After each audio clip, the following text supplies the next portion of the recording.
just talking about what do you think Dubai looks like? The same square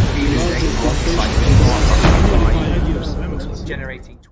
So I was just going to share a little bit about me. My name is Shannon Sundin Wheeler. I have been a Washington State real estate broker here in Southwest Washington for 25 years this year.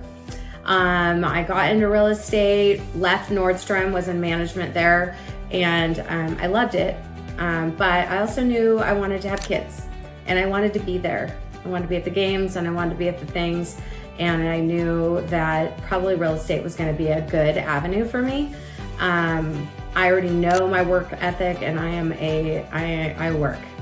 So I'm going to put it in regardless, but I'd rather put it into me and be there for my kids. So the recession happened. I got licensed in '99, sold real estate, worked with a lot of investors and such, and then the recession happened, and which really rocked, obviously, all the markets. But I represented Fannie Mae and lots of other banks, Litton and Ocwen, and anyway, Fannie Mae serviced tons of loans for Wells Fargo and Bank of America.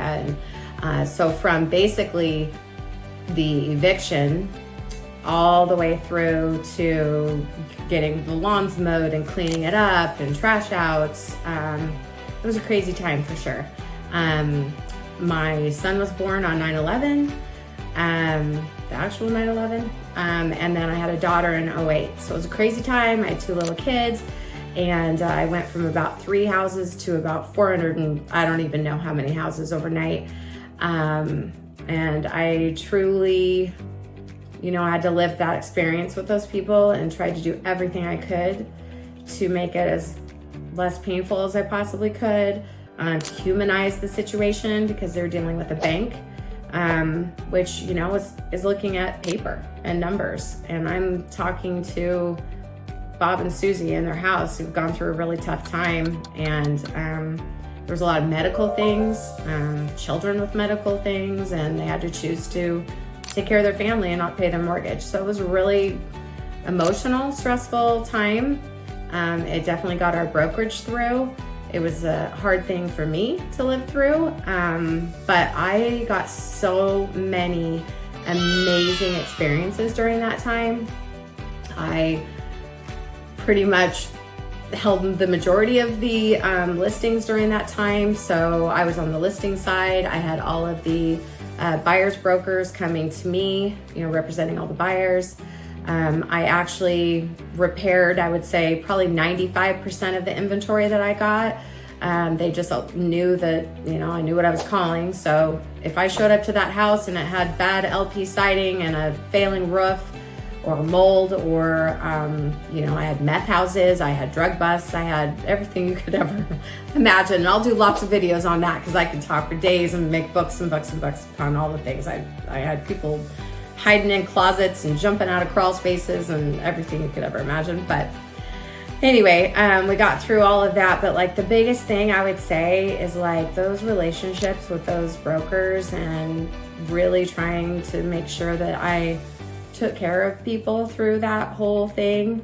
I'm definitely an emotional person, and I care about people more than things. So it was hard. I definitely spent a lot of nights not sleeping. So anyway, but looking back over that time, I built amazing relationships with those brokers. So my girls, when they call me, I say that just because my team right now are all women, but, and they're like, hey, I reached out to this agent and, I haven't heard back, or there's multiple offers. Like, I'm like, who is it? And I usually will make that call and get them answers. And that's what you get over doing the right thing and trusted relationships. So anyway, I built a lot of amazing, relationships during that time. The other backside of that is I had to come up with a game plan on every one of those houses. So many of those houses didn't sell at the courthouse, which is where the investors would go on Friday for the courthouse sale on the courthouse steps. And if they didn't sell, it's because it didn't pencil, right? So like sometimes it was the septic that was failing, And so one of the first things I would do is do a septic inspection and see what was going on with it. There was a local septic company here in town that was doing the inspections and submitting their bid right away. So I went and got another third party to give a second opinion on things, and it was crazy. Like the workarounds we found, which instead of a $12 or $15 or $20,000 septic replacement, we were doing a $1,500 repair that was completely fine with the county. And I just wish those people would have known that there was a workaround, but unfortunately when I got them, it was too late. So I learned so many things, wells and siding and mold and all the things. So now when my brokers come to me and they're negotiating an inspection and they're completely panic stricken over things, it's like, oh, I've been through this. Like, what do we got? And it's kind of fun to go through all the things, because there's just, you know, you're using the things that you had to do back then, you know, to get yourself to a solution and get yourself to a closing, because there's always a way. There's repairs to be done, or there's maybe a reduction to be made, and let the buyer take on the burden of the things. So anyway, I learned a lot through that and got through all those, and you've got both my kids through the Vancouver school system, and now my son's graduated and my daughter's still in high school here.